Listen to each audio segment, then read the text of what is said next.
कार्तिक मास विशेष यह वर्णन स्कंद पुराण के वैष्णव खंड के कार्तिक मास महात्म्य से किया जा रहा है।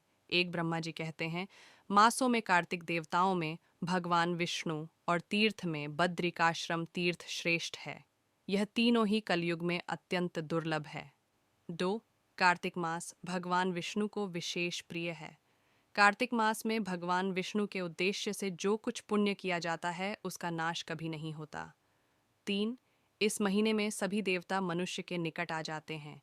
यहाँ तक कार्तिक मास का संक्षिप्त महात्म्य बताया। अब चर्चा करेंगे कि कार्तिक मास में क्या क्या करना चाहिए। 1. कार्तिक मास में परान्न, दूसरे के घर खाना का त्याग कर देना चाहिए। 2. कार्तिक मास में अन्नदान का विशेष महत्व है। 3. कार्तिक मास में प्रतिदिन निश्चित संख्या में भगवन नाम का जप करना ही चाहिए। 4.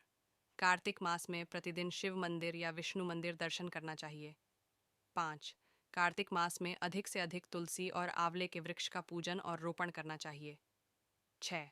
कार्तिक मास में भूमि पर शयन करने का भी बहुत महत्व है। 7. कार्तिक मास में कमल के द्वारा भगवान विष्णु की उपासना करनी चाहिए। 8. कार्तिक मास में भगवान विष्णु को तुलसी दल अवश्य चढ़ाने चाहिए। 9. कार्तिक मास में नित्य तीर्थ स्नान का नियम भी लिया जा सकता है। 10. नित्य प्रति भागवत महापुराण का अध्ययन करना चाहिए। 11. नित्य प्रति कार्तिक मास में भागवत गीता का पाठ करना चाहिए। 12. कार्तिक मास में पलाश के पत्ते की पत्तल पर भोजन करने का भी बहुत महत्व है। 13. कार्तिक मास में दाल खाने का निषेध है। 14. कार्तिक मास में भट्टा खाने का निषेध है। 15. कार्तिक मास में आंवल और केले के फल का दान करना चाहिए।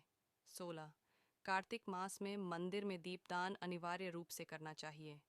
17. तुलसी व आंवले की परिक्रमा कार्तिक में करने का बहुत महात्म्य है। बिना कुछ नियम लिए कार्तिक व्यतीत नहीं करना चाहिए।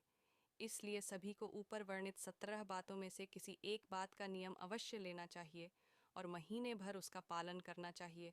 अधिक नियमों का पालन कर सके तो और अच्छा रहता है।